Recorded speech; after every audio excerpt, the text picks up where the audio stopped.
Good morning, good morning, good morning mga ka-PJ, no? Ngayong araw nga pala ay Miyerkules na, araw ng aking coding. Pero bakit nandito ako sa lansangan? Kailangan ng pera. Okay, so coding natin ngayon mga ka-PJ, no?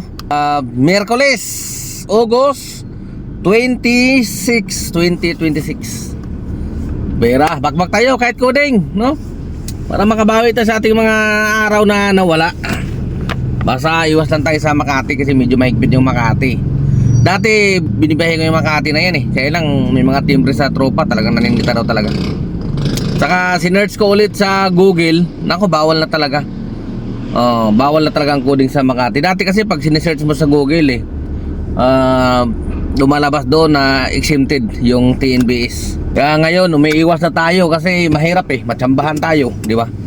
Kaya dito lang tayo sa Quezon City, Maynila, Caloocan, di ba? Dito lang tayo ikot-ikot. Mga Las Piñas. Yung alam natin na wala talagang naninita, di ba? Mga Marikina. Dito lang tayo sa Makati lang iwasan natin. Para sure. Okay. So oras na rin 6:32 na ng umaga. At simula na rin ng ating streak. Hindi pa tayo nakapag-almusal, pero siguro tiis-tiis na muna. Mamaya na lang tayo mag-almusal sa oras ng ating may break time naman tong streak natin 27 minutes. Kaya mamaya na lang siguro. Wala nandito tayo sa Quezon City. So yung earnings natin sa mga oras nito, naka 1.6 pa lang tayo. At sana magtuloy-tuloy ito. Hindi kagaya kahapon, medyo may katumalan. Sana ngayon okay. So tara, let's go. Ela pode dizer pode dizer ela pode.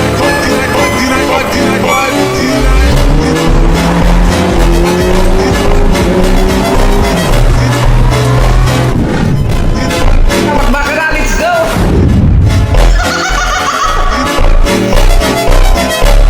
So yan, update tayo mga ka-PJ, no? Oras natin ay alas 8:17 na. At meron lang tayong isi-share, no? Dito sa ating app ni Papa G. May bagong update. At yung update niya ay tungkol dito sa ruta, no? Pag yung pasahero nag-book ay meron na silang option para mamili ng ruta. Iko-confirm lang nila. Merong binibigay yata si Grab na dalawang option sa ruta kapag nagbo-book sila. So i-confirm lang nila doon yung alin yung gusto nila doon na ruta. Tapos pag mas malayo yung pinili niyang ruta, mas mahal ang bayad, kumbaga. At kung halimbawa may dadaanan ng mga toll, mga expressway, skyway, no, pwede rin siyang mamili kung dadaan siya doon o hindi. Mas maganda yun kasi meron minsan yung mga pasahero na makukulit, yung may ruta na nga na binigay si Grab o si ibang TNC man yan, makulit sila, magtuturo ng daan. Dito tayo dadaan, mas malapit ito, mas mabilis. Pero minsan napapansin mo sa tagal natin na nagbibiyahe, nakikita natin na yung tinuturo niya mas malayo o mas matagal, no? Siyempre nakikita ng apps yan di ba? Kung saan yung mas mabilis at saan yung mas matraffic, saan yung mas malayo, di ba? Pero ngayon meron na silang option, kaya wala na magiging problema. All goods yun. Di ba? Kasi dati minsan nakaka-stress talaga yun yung turo ng turo. Di ba? At least doon mamimili na sila. Sana magdire-diretso yan. Mas okay yan sa akin. Pagka pinili niya doon na ayaw na ng skyway, alam na natin, di ba? Nasunod na yung gusto natin, di ba? Pabor sa lahat yun, pasahero at saka sa driver. Para wala na magiging problema na ipagpipilitan natin yung di ba, yung nasa apps. Kasi siyempre doon nagbabase ng bayad di ba? So wala na, di ba? Yun ang lagi nating problema sabihin natin sa pasahero, ito yung tinuturo dito nagbibase ng competition kung gaano kalayo at gaano katagal. So hindi mo ako pwedeng turuan, di ba? Susunod tayo sa apps. Hindi pa pwede ako yung susunod sa daan, hindi rin pa pwede yung pasahero ang masusunod. Ngayon may option na ang pasahero kung saan niya gusto dumaan. Okay? Yun ang maganda doon. Good news yan. Alright.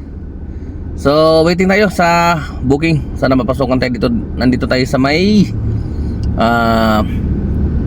Don Chino Roxas, dito sa may Quezon City. Saka doon, singit ko lang doon sa mga reklamador na panireklamo sa pamasahe ha. Bawas-bawasan natin yun. Kasi mamaya marami kayong maingganyo ng mga driver na mga bago lang na nanibago dito sa biyahe. Na mahina, matumal, mahal ang gas, kunti lang kinikita. Imbis na magsipag sila, mawala ng gana, kaka-vlog nyo ng mga puro reklamo. Bumagsak yung ano ng TNBS. Wala ng driver, naglipatan na sa mga taxi, Green Jersey. Baka mamaya magsara yung mga kumpanya ng TNBs, natalo ng taxi, balik ulit tayo sa pagtataxi, balik ulit tayo sa pagkikipag-boundary, no? Imbis na meron tayong mga sasakyan ngayon, yung mga nakuha nating sasakyan, niloan natin, baka hahatakan na tayo ng sasakyan pag wala ng TNBs, no? Yeah, boss, buwasan naman natin yan. Alam naman natin yan na mahal ang gasolina, mahirap bumiyahe, pero kumikita pa rin naman talaga eh. Yan ang totoo, di ba? Huwag ganun, huwag masyadong iyakin. Boss, bawasan naman yung pagiging iyakin nyo, di ba? Eh ganun talaga eh. Ganun ang business, ganun ang nature ng business. Weather lang yan. Merong dumarating yung panahon na magkakaroon ng price war. Katulad dito ngayon, ang daming karibal, maraming mga TNC na pumasok, maraming taxi na mga ganun na rin. May apps na rin na pwede ka nang mag-book, di ba? Kaya ganun talaga, labanan yan, labanan, di ba? Importante may kinikita pa din, di ba? Mamaya magulat na tayo, wala nang mga TNC, nagsilayas na, bumagsak, wala nang driver, naggusto na lang ulit mag-taxi, mag-boundary, balik na naman sa dati. Uubligahin kang bumiyahe kahit ayaw mong bumiyahe. Pag hindi ka bumiyahe, isa-charge sa'yo yung boundary. Ganon dati, naranasan namin sa mga taxi company. Pag di ka bumiyahe, isa-charge sa'yo yung boundary na isang araw niyan. Kung 5 araw ka din nagbiyahe, babayaran mo yun lahat. Balik tayo sa ganon. Gusto nyo ba yun? Kaya yan, pasalamat na lang tayo na sa ngayon, no, meron tayong matatawag na sarili nating unit, sarili nating sasakyan na binibiyahe. Hindi katulad nung araw na nakikiboundary pa lang tayo sa mga taxi, no, na obligado tayong igarahe yung sasakyan. May car bar na tinatawag. Katulad sa amin dati, kailangan may car bar na alas 4 hanggang alas 5 ng umaga, kailangan makagarahe ka na. Kung hindi, may penalty ka, no? May naghihintay sa'yo na karelibo. Kaya kailangan mo talagang makagarahe kagad. Obligado kang bumiyahe kahit masama ang panahon, no? Ang sasabihin lang sa'yo ng kumpanya, ingatan lang yung sasakyan. Kasi pag nasira yung sasakyan dahil naluluso mo sa baha, i-charge pa sa'yo. Tapos pag hindi ka nakabiyahe, pwedeng i-charge din sa'yo. Kasi nga may amo tayo. Dito parang tayo talaga yung amo, di ba? Nararamdaman natin na tayo talaga ang boss, no? Kahit anong oras natin gustong bumiyahe, pwede. Yun nga lang, nasusobrahan tayo dahil wala na tayong disiplina sa sarili, no? Nasobrahan tayo sa pagiging boss. Lalabas na lang tayo kung anong oras natin gusto. Tanghali na, pag tanghali na, tatamarin ka na, tatambay ka na sa ilalim ng puno. Tapos babarkada ka pa doon sa katulad mo rin na tamad. Pag tamad tayo, dumikit tayo doon sa mga masisipag, sa mga masigasig na tao. Hawaan man lang tayo kahit konti. Tamad na nga tayo, didikitan pa natin yung mga taong tamad. Yung taong mga reklamador, wala talagang mangyayari sa atin, di ba? Talong madadagdagan yung pagiging yawa natin sa katamaran. Palautog ba ganyan yung mga tawhana, kaya lami may pangluseo na yung mga kiguloy. Di ba tinuro sa atin yan? Sabi doon sa mga magulang natin, yung mga bata, mamili tayo ng mga babarkadahin, no? Kasi mahirap na ma-influensyahan tayo, di ba? Kung ano yung mga sinasamahan mo ngayon, magiging ganun ka, di ba? Sabihin mo sa akin kung sino yung mga sinasamahan mo, at sabihin ko sa iyo na ganun ka din. Kaya iwasan natin yun. Kung tamad tayo, huwag natin dumikit sa mga tamad din. Mayroon tayong pangarap, di ba? Hindi nga mga sir, siyempre nandito na tayo kayong mga nanggaling na sa mga taxi nung araw, kung gaano kahirap ang magiging taxi driver nung araw, nandito na tayo di ba? Nasubukan na natin na magkaroon ng sariling sasakyan, di ba? Gusto ba natin bumalik doon, magiging taxi driver ulit, di ba? Dapat maghahangad pa tayo na mas mataas pa, na umunlad man lang tayo kahit konti, no? Hindi ko naman sa minamaliit yung pagiging taxi driver kasi galing din tayo dyan.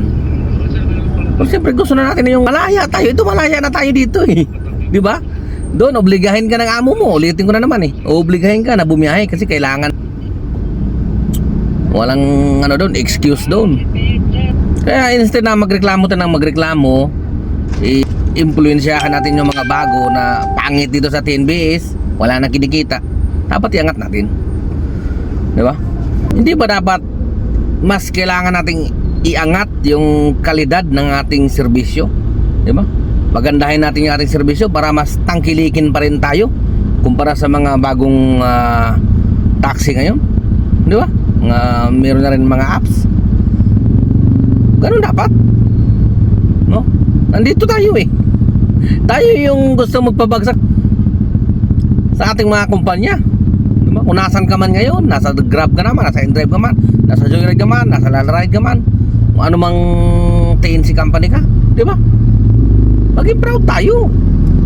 Kailangan natin i-accept sa ating mga sarili na marami na talagang kakumpetensya. Kaya kailangan gumawa ng strategy ang bawat TNC para tangkilikin. Di ba? Ganun lang yun. O tara, kain na muna tayo. Tama na muna yan. Sana ay meron kayong natutunan kahit paano at magbago yung isip nyo. Okay?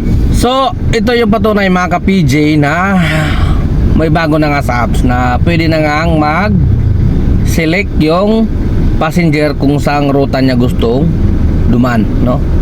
Meron na siyang karapatan na mamili. Ito, di ba? Kaya mas maganda yan, malaking bagay yan. Hindi na kailangan magtalo pa. Nasabi ko na yung passenger ay meron siyang specific na route. So yan, nakita nyo, nawawala ka agad. So mamaya babalik ulit yan pag nandun na tayo sa mismong pick up location. Lalabas yun ulit na nagsasabi doon na si passenger yung nag-choose ng route nyo, yung ruta. Alright? So yan mga ka-PJ, dito na naman tayo magtatapos, no? Nandito na rin ako sa Valenzuela. Oras natin, alas 7:36 lang ng gabi. At hindi ko inaakala na uuwi ako ngayon. Kaya lang, nakakuha tayo ng pasahero mula Monumento hanggang dito sa Bangkal, Mikawayan, no? At siyempre malapit na sa amin yan. Ano pang gagawin natin? Alas 7 na, no? Malamang pahinga naman natin dito sa bahay. Bukas ulit tayo magbakbakan sa lansangan. At hindi na tayo magtatagal dahil siyempre ang haba na ng vlog natin ngayong araw, no? Ang earnings natin mula sa Grab ay 5,234 with streak yan na 3 kahapon. Okay? At ang 26 na bookings. At ang pangalawa ay kay InDrive 546. 606 yan. Siyempre may commission siya, no, na 10%. Kaya 546 na lang natira sa atin. Okay, so bali ang naging earnings natin sa araw na ito ay halos sa 5-6 na yan, di ba? Pwede na, makakabuhay na ng pamilya. Marami kasi nagtatanong kung makakabuhay pa ba ng pamilya, makakahulog pa ba ng sasakyan. Pwede yan, basta magsipag ka lang. Okay, so hindi na ako magtatagal mga ka-PJ dahil mahaba ng ating video. Paalam na muna, pansamantala, adios. Ingat.